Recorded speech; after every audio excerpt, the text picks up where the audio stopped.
नमस्कार। आज हम एक ऐसे घटनाक्रम पर थोड़ी गहराई से बात करेंगे जिसने काफ़ी सुर्खियां बटोरी हैं। ये है आर्मेनिया और अज़रबैजान के बीच हुआ हालिया शांति समझौता। और दिलचस्प बात यह है कि इसमें पूर्व अमेरिकी राष्ट्रपति डोनाल्ड ट्रंप की मध्यस्थता है। हमारे विश्लेषण का आधार अंकित अवस्थी सर के यूट्यूब चैनल अंकित इंस्पायर्स इंडिया का कंटेंट है। कहा तो ये भी जा रहा है कि ये समझौता ट्रंप की खुद को एक शांति दूत के तौर पर पेश करने की कोशिश है। शायद नोबेल शांति पुरस्कार की भी उम्मीद हो। और दावे तो यहाँ तक हैं कि इससे 37 साल पुराना युद्ध खत्म हो गया है। पर सवाल ये उठता है कि क्या ये वाकई में स्थायी शांति है या सिर्फ एक कूटनीतिक पैंतरा। और हाँ, इस सब में रूस की, पुतिन की क्या भूमिका है। चलिए इसी को थोड़ा समझने की कोशिश करते हैं। तो पहले थोड़ा ये समझ लेते हैं कि ये देश है कहाँ और इतने अहम क्यों हैं। आर्मेनिया और अज़रबैजान, ये कैस्पियन सागर और काला सागर के बीच बसे हुए छोटे देश हैं। हाँ बिल्कुल।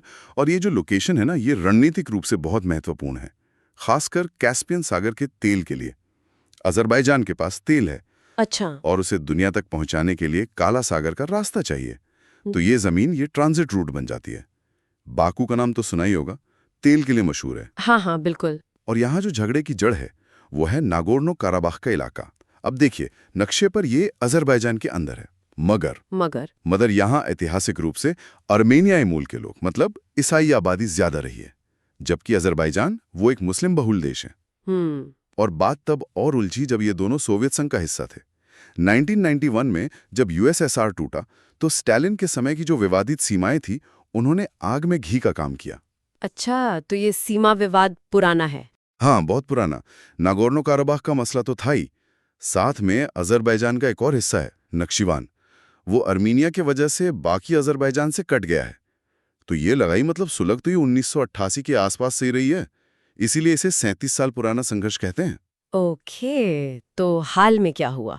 आर्मेनिया के प्रधानमंत्री और अज़रबैजान के राष्ट्रपति ने ट्रंप की मौजूदगी में एक समझौते पर साइन किए। हाँ, निकोल पशिन्यान और इल्हाम अलीयव ने।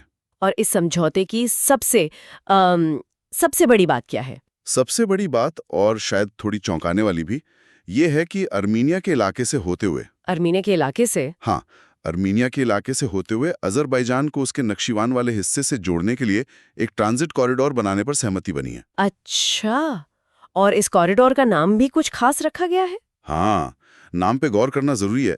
नाम रखा गया है Trump route for international peace and prosperity. Trump route, ये तो काफी सीधा इशारा है। बिल्कुल। तो इस डील का मतलब ये है कि अज़रबैजान को नक्शिवान तक सीधी पहुंच मिल गई। यह उसके लिए व्यापार और कनेक्टिविटी के लिहाज से बहुत बड़ी जीत है। और आर्मेनिया को, उन्हें क्या मिला? आर्मेनिया को कह सकते हैं शांति मिली, या कम से कम युद्ध विराम।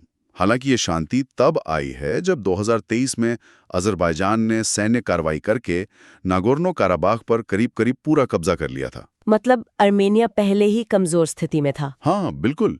और यहाँ एक और एंगल आता है ट्रंप का। वो इसे अपनी कूटनीतिक जीत की तरह पेश कर रहे हैं, जैसे उन्होंने पहले भी कोशिश की थी।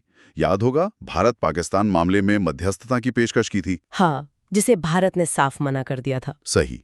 तो सवाल फिर वही है, ये वाकई शांति लाने की कोशिश है या फिर अपनी छवि बनाने की? अच्छा, आपने भारत पाकिस्तान का जिक्र किया, तो क्या इस आर्मेनिया अज़रबैजान मामले का कोई भारत पाकिस्तान कनेक्शन भी है? स्रोत के मुताबिक एक तरह का अप्रत्यक्ष कनेक्शन तो है।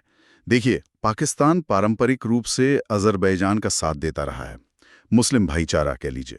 और भारत के संबंध आर्मेनिया से बेहतर रहे हैं। ऐतिहासिक कारण भी हैं, और कश्मीर मुद्दे पर आर्मेनिया ने भारत का समर्थन भी किया है। हाँ, और हाल में भारत ने आर्मेनिया को कुछ रक्षा उपकरण भी बेचे हैं शायद। हाँ बिल्कुल। तो ये एक डायनामिक है। और फिर आता है रूस का एंगल, पुतिन का।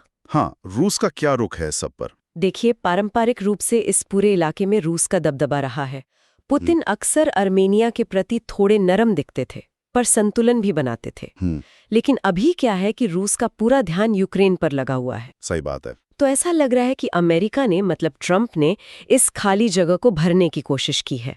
स्रोत इसे पुतिन के लिए एक झटके की तरह देख रहा है। उनके प्रभाव क्षेत्र में अमेरिका की सीधी दखलंदाजी। तो फिर वही सवाल, क्या ये शांति टिकेगी? क्या ये समझौता लंबा चलेगा, खासकर अगर रूस का ध्यान वापस इस तरफ आता है तो? ये ये $1 मिलियन सवाल है, कह सकते हैं। आर्थिक नजरिए से देखें तो अजरबैजान को इस कॉरिडोर की जरूरत थी। पहले नागोर्नो काराबाख के झगड़े की वजह से उसकी तेल पाइपलाइनें वगैरह बाधित होती थी। अब वो रुकावट हट गई तो आर्थिक फायदा तो है। जरूर है, लेकिन क्या ये सिर्फ तात्कालिक है? क्या ये सिर्फ इसलिए हुआ क्योंकि रूस अभी व्यस्त है? ये देखना होगा। संभव है कि पुतिन भविष्य में इसे कमजोर करने की कोशिश करें। वो क्यों चाहेंगे कि उनके पड़ोस में अमेरिकी प्रभाव वाला ट्रंप रूट चले? सही है। और शायद कोई ट्रंप पुतिन मुलाकात भी होने वाली है अलास्का में। हाँ, ऐसी खबरें हैं।